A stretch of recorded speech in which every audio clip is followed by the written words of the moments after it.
Hello guys, welcome back to our channel anime hub Hindi. पिछले chapter हम bones मानवा में देखे थे कि कैंग अपने कॉफिन से बाहर निकलकर सीधा टीवी स्टूडियो पहुंच जाता है और वो वहां के सिक्योरिटी गार्ड को जान से मार देता है और फिर ब्राउन हेयर वाले लड़के को भी जान से मार देता है। ये सब देखकर सैंडमैन से कहता है कि अब तुम्हारी बारी, तुम अटैक करो। और फिर इसे सुनकर सैंडमैन भी अपने पावर को यूज करता है। वे अपने पावर से ढेर सारा मिट्टी का कॉफिन बनाना चाहता था, लेकिन कैंग उसे भी तोड़कर बाहर आ जाता है और फिर वो सीधा सैंडमैन की तरफ जाता है और उसे जान से मार देता है। इतने में पीछे से व्हाइट हेयर वाले लड़के अपने हाथों को एक क्रिस्टल फिस्ट बनाकर उसे पीछे से मारता है, लेकिन उसे कोई फर्क नहीं पड़ता। ये सब देखकर व्हाइट हेयर वाले लड़के अपने पावर को यूज कर ढेर सारा क्रिस्टल स्पीयर को समन करता है और वो सीधा कैंग को ऊपर फेंकता है। कैंग का पूरा शरीर पे स्पीयर से छेद हो जाता है और वो वहीं नीचे गिर जाता है। ये सब देखकर व्हाइट हेयर वाले लड़के उसके पास जाता है और वो देखता है कि कैंग अपने आप को हील करना चालू कर देता। इतने में वो व्हाइट हेयर वाले लड़के अपने आप को एक क्रिस्टल मैन में चेंज कर लेता और फिर कैंग से फाइट करने के लिए जाता है। उन दोनों के बीच में एक अच्छा फाइट होता है, लेकिन अचानक कैंग उसके फिस्ट को अपने मुंह में दबा लेता। ये सब देख व्हाइट हेयर वाले लड़के बहुत ही चौंक जाता है और फिर कैंग तुरंत ही अपने पावर से एक एक्सो स्केलेटन बोन यूज करके उसके आर्मर के आर पार कर देता है और वो नीचे गिर जाता है। फिर हम देखते हैं वो व्हाइट हेयर वाले लड़के बहुत ही ज्यादा चिल्लाने लगता है दर्द से और वे अपने दूसरे हाथ से एक क्रिस्टल समन करके कैंग के ऊपर अटैक कर देता है और वो वहां से भागने लगता है, लेकिन कैंग उस क्रिस्टल को तोड़कर नीचे आता है और फिर वह अपने एक्सोस्केलेटन पावर से एक स्पीयर बनाकर व्हाइट हेयर वाले लड़के के ऊपर फेंकता है और उसके हाथ को काट देता है। फिर वो दर्द से चिल्लाने लगता है। कैंग उसके सामने जाके खड़ा हो जाता है और कहता है कि तुम लोगों ने मुझे बहुत ही परेशान किया। इतना कहकर कैंग उस व्हाइट हेयर वाले लड़के को जान से मार देता है और फिर सीन यहाँ कट होता है और हम देखते हैं कैंग हॉस्पिटल में जाता है जहाँ पर उसकी माँ एडमिट हुई थी। वहाँ पर वे अपने माँ को देखकर फिर वापस चला जाता है। फिर हम देखते हैं जंगल में एक गेट ओपन हुआ होता है। वहाँ पे 5 लोगों को टीम भेजा जाता है, जिसमें एक लड़की थी और 4 लड़के थे। वे लोग गेट के अंदर वाले जितने भी छोटे मोटे मॉन्स्टर थे उन सबको मार देते हैं। एक मास्कमैन कहता है कि तुम तो बहुत ही ज्यादा हार्ड वर्किंग हो। ये सुनकर वो लड़की बोलती है हाँ। फिर वो लड़का बोलता है कि तुम तो कही थी कि ये तुम्हारा पहला गेट, फिर भी तुम काफी अच्छे से मैनेज कर लेती हो। ये सुनकर वो लड़की बोलती है थैंक यू। हमें आगे पता चलता है कि वे चारों लड़के का नीयत सही नहीं है और वो लोग उस लड़की का एडवांटेज लेना चाहते थे, क्योंकि उस गेट के अंदर गए 1 महीना हो गया और उस गेट के अंदर जो कुछ भी होगा वो बाहर किसी को कुछ भी पता नहीं चलता है, इसलिए वो लोग उसका एडवांटेज लेना चाहते थे। इतने में कैंग वहां आ जाता है और फिर एक बंदे को जान से मार देता है। ये सब देखकर बाकी 3 बंदे शॉक में हो जाते हैं और कहते हैं कौन हो तुम। फिर सब उसे देखकर डर जाते हैं और कहते हैं कि ये तो एक मॉन्स्टर है, इसे मारो। इतने कहते एक सैमुराई जो अपने स्वाड लेकर उसके ऊपर अटैक करने के लिए दौड़ा है, लेकिन कैंग को कुछ नहीं होता क्योंकि कैंग का पूरे बॉडी में स्केलेटन आ चुका होता है जो कि उस स्टील स्वाड से भी मजबूत है। और फिर कैंग उस स्वाडमैन को भी जान से मार देता है और फिर वो दोनों बंदे कहते हैं ये नहीं हो सका, इस तरह के मॉन्स्टर इस गेट में है क्या। इतना कहते ही कैंग तुरंत उन दोनों को भी मार देता है और फिर वो उस लड़की की तरफ बढ़ता है। वह लड़की डरी सहमी हुई एक कोने में थी और वो हिचकिचाते हुए कहती है थैंक यू, लेकिन कैंग उसे भी जान से मार देता है। फिर सीन चेंज होता है और हम देखते हैं कैंग को उसी स्टूडियो में जहाँ पर वो तीनों लड़के को जान से मार देता है। उसी स्टूडियो के गेट के पास कोई खड़ा होता है और कहता है क्या तुम्हें तुम्हारा रिवेंज मिल गया। इतना कहते हैं कैंग पूछता है कौन हो तुम, और हमें पता चलता है कि यहाँ तो एक लड़की होती है जो कि कोरियन हंटर एसोसिएशन की हेड होती है और इनका नाम सिम जियोन है। हम शॉर्ट में इनको जूली करके बुलाएंगे। फिर कैंग पूछता है क्या तुम मुझे जानती हो। फिर जूली रिप्लाई देती है और कहती है हाँ, मैं तुम्हें तब से जानती हूँ जब से वे इंसिडेंट हुआ था। इतना सुनकर कैंग रेज में आ जाता है और वे उस इतना सुनते ही कैंग रेज में आ जाता है और फिर वह जूली की तरफ बढ़ता है जान से मारने के लिए। जैसे ही कैंग जूली के पास आता है, जूली कहती है तुम्हारी माँ। ये शब्द सुनकर कैंग रुक जाता है और कहता है क्या? जूली कहती है मैं तुम्हारी माँ को बचा सकती हूँ क्योंकि मैं ही एक एकलौता एस रैंक हीलर हूँ पूरे दुनिया में। ये शब्द सुनकर कैंग कहता है कि मैं तुम पर कैसे विश्वास कर लूँ। जूली हंसने लगती है और कहती है क्या तुम्हें सही में लगता है हॉस्पिटल वाले तुम्हारे मॉम को अभी तक जिंदा रख सकते थे जब तुम कॉफिन में थे? ये शब्द सुनकर कैंग कहता है कि तुम्हें क्या चाहिए मुझसे? फिर जूली एक स्माइल देती है और कहती है प्रॉब्लम।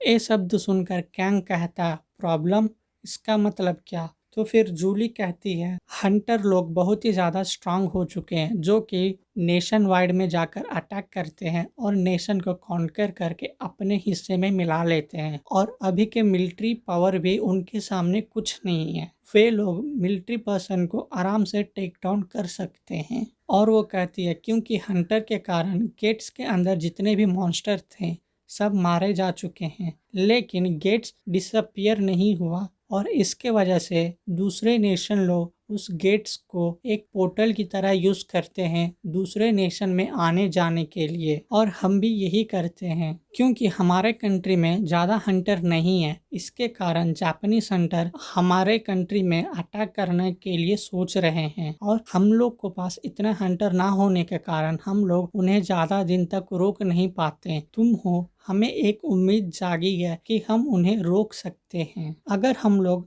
हम लोग डायरेक्ट जापानीज हंटर पे अटैक करते हैं तो वो एक फुल फ्लेज्ड वॉर डिक्लेयर हो जाता और वो हम अफोर्ड नहीं कर सकते, लेकिन एक मॉन्स्टर कर सकता है। इसलिए मैं तुमसे पूछना चाहती हूँ क्या तुम हमारे मॉन्स्टर बन सकते हो और बदले में मैं तुम्हारी माँ को बचा लूंगी। ये सुनकर कैंग कहता ठीक है मैं तुम्हारा मॉन्स्टर बन सकता हूँ। और हम देखते हैं जो 5 मेंबर का ग्रुप था जिसमें 4 लड़के और एक लड़की थी, वे लोग जापानीज हंटर थे, इसीलिए कैंग उन 5 को जान से मार देता है। सीन वहाँ कट होकर हमें जापान दिखाया जाता है, वो भी सीधा उनका प्राइम मिनिस्टर्स ऑफिस को, जहाँ पर एक बूढ़े आदमी पूछता है मिनिस्टर ऑफ डिफेंस। आगे से रिप्लाई आता है एस। फिर वो बूढ़े आदमी पूछता है क्या गेट के अंदर वाले मॉन्स्टर बहुत ही ज्यादा स्ट्रॉन्ग है? तो फिर वो आगे से रिप्लाई करता है नो। फिर वह बूढ़े आदमी पूछता है तो क्या कोरियन हंटर स्ट्रॉन्ग बन चुके हैं? इसके रिप्लाई में भी वो नो बोलता है। फिर वो बूढ़े आदमी गुस्से से अपने हाथ को टेबल पर पीटता है और कहता है तो क्यों हम लोग अभी तक कोरिया को कॉन्कर नहीं कर पाए? हमें पता चलता है ये बूढ़े आदमी का नाम रियुकाजे जूटा है जो कि जापान का प्राइम मिनिस्टर होता है। हम प्राइम मिनिस्टर को शॉर्ट में रियू करके बुलाएंगे।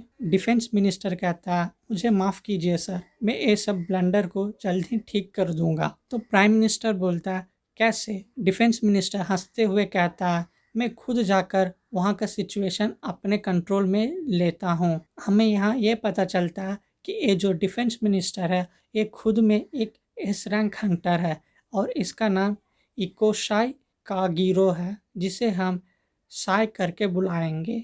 साई फिर जाने के लिए तैयार होता है और अपने असिस्टेंट को कहता है कि मेरा तलवार रेडी करो, मेरा स्वाड कहाँ है, उसे जल्दी लाओ। इसके रिप्लाई में उसके असिस्टेंट कहती है क्या आप वहाँ अकेले ही जाने वाले हैं सर? तो डिफेंस मिनिस्टर कहता है हाँ क्यों, कुछ हुआ? उसके रिप्लाई में असिस्टेंट कहती है नहीं सर, लेकिन अगर आप अकेले जाएंगे तो ये बहुत ही ज़्यादा रूड साउंड करेगा क्योंकि हम लोगों ने जो हंटर को पहले भेजे थे वह लोग भी एक एलिट हंटर हैं। इसलिए मैं सोच रही थी क्यों ना आप उन लोगों को साथ ही जाएं। तो फिर साई कहता है कि मुझे उन लोगों को ज़रूरत पड़ेगी। हिचकिचाते हुए उसके असिस्टेंट कहती है आई एम सॉरी सर। फिर हम देखते हैं साई को गेट के अंदर जाते हुए और वो जाते जाते कहता है ये सब निकम्मे नालायक कोई काम के नहीं। और इतने में उसके ऊपर कुछ मॉन्स्टर अटैक कर देते हैं, जो कि देखने में एक डॉग टाइप क्रिएचर लगते हैं। उन सब को साय तुरंत ही निपटा देता है, मानो कि वे लोग कुछ हैं ही नहीं साय के सामने। फिर थोड़ी दूर अंदर जाते हुए वो देखता है कि ढेर सारे हंटर के ऊपर एक मॉन्स्टर बैठा हुआ है और वो मॉन्स्टर अपना कैंग है। उसे देखकर साई पूरे रेज मोड में आ जाता है और फिर उसके ऊपर अपने स्वॉर्ड से अटैक कर देता है, जिसे कैंग ने अपने हाथों से ब्लॉक कर लेता है। ये सब देखकर साई बोलता है कि तुम्हारी इतनी हिम्मत कि तुम मेरे स्वॉर्ड को ब्लॉक करोगे। ये कहते हुए साई अपने एबिलिटी यूज करने लगता है, जो कि होता है फर्स्ट मून और सेकेंड मून। इसमें फर्स्ट मून और सेकेंड मून जिसमें यूजर को ये एबिलिटी मिलता है कि वे अपने स्वॉर्ड से दूर से ही किसी पर अटैक कर सकता है और वो अटैक कैंग के ऊपर बहुत ही ज़्यादा घातक होता है। उसके शरीर के अंदर जितने मांस थे सब इधर उधर बिखर गए थे, सिर्फ कंकाल के ढांचा बाकी था। फिर इसके बाद तुरंत ही साय अपने थर्ड मून पावर यूज करता है और कैंग का जो बचा हुआ ढांचा था हड्डी का, उसे भी दो हिस्सों में काट देता है और वो सोचता है ये कीड़ा मेरा बहुत ही ज़्यादा कीमती समय खराब कर चुका है। ये कहते हुए साय आगे बढ़ता है और हम यहाँ पर देखते हैं कैंग का कटा हुआ सर और वे अपने डैड के बारे में सोचने लगता है, जहाँ पर हम देखते हैं छोटे कैंग को अपनी मॉम के साथ किसी रोड पर खड़ी हुई थी और वो कहता है मेरे डैड एक अच्छे इंसान थे और वो बहुत ही ज़्यादा हार्ड वर्किंग पर्सन भी थे। छोटे कैंग अपने डैड की ओर बढ़ता है, जहाँ पर हम देखते हैं ऑपोजिट में एक ट्रक आता है और उसके डैड कैंग को बचाने के लिए दौड़ पड़ते हैं। जैसे तैसे कर कर कैंग के डैड कैंग को तो बचा लेते हैं, लेकिन वे अपने जान गंवा देते हैं। ये सब देखकर कैंग बहुत ही ज़्यादा उदास हो जाता है और फिर जो उनके छोटे बिजनेस था जिसमें बहुत ही ज़्यादा कर्ज चढ़ चुका था, उनकी माँ जो कभी काम नहीं की थी वह भी अब उस होटल को संभालने में लग चुकी थी। और ये सब देखकर कैंग बहुत ही अपने आप को गिल्टी फील करता था और वो रात को ना सो पाने के कारण वो सोचता था कि मैं सुसाइड करूं। और एक दिन वे वैसा ही करता है। जैसे ही वो सुसाइड करने के लिए एक कमरे में जाकर अपने हाथ काटने लगता है, उसी वक्त उसके मॉम पीछे से आकर ये सब देख लेती है और बोलती है कैंग ये तुम क्या कर रहे हो। तब कैंग बोलता है मॉम देखो मेरे पास भी अवेकन्ड पावर आ चुका है, क्योंकि अब मेरे पास भी अब अवेकन पावर है, मैं भी एक हंटर बन सकता हूँ, जिससे जितना भी पैसा मिलेगा उससे हम दोनों खुशी खुशी अपने जीवन जी सकते हैं। ये सब सोचते सोचते तुरंत कैंग का आँख खुलता है और वो फिर रियलाइज़ करता है कि साई तो आगे बढ़ रहा है और वो अपनी टूटी फूटी हाथों से साई का पैर पकड़ लेता है। इसे देखकर साई बहुत ही ज़्यादा शॉक में आ जाता है और कहता है एक रीजनरेशन पावर वाले मॉन्स्टर जिसके सर काट देने के बाद भी वे अपने आप को हील कर सकता है। कहता है ये बहुत ही बुरा हुआ, इसे तो मैं छोड़ूंगा नहीं, इसे जान से मार दूंगा। इतना कहकर वे अपने सराउंडिंग में एक सर्कल बनाता है मैजिकल स्पेल से और वे कैंग को चारों दिशा से उसके ऊपर अटैक करने लगता है और उसके टुकड़े टुकड़े कर देता है। जितने पावरफुल अटैक साई ने किया था उसका इफेक्ट हम उस डंजन गेट के बाहर भी देख सकते थे।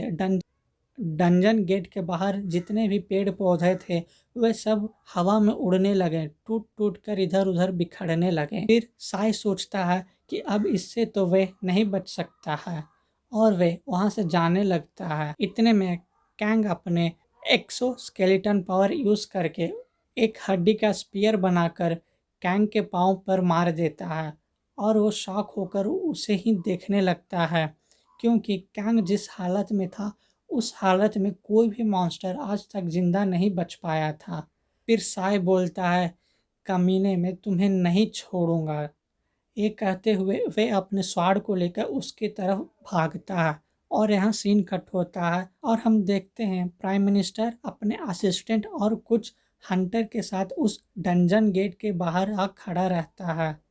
फिर कुछ हंटर अपने आप में बात करते हैं, क्या सच में इतने लोग चाहिए इस डंजन को क्लियर करने के लिए, क्योंकि अपने जो डिफेंस मिनिस्टर है वो तो एक एलिट हंटर है। फिर प्राइम मिनिस्टर कहता है कि साय को अंदर गए हुए पूरे 3 दिन हो गए हैं।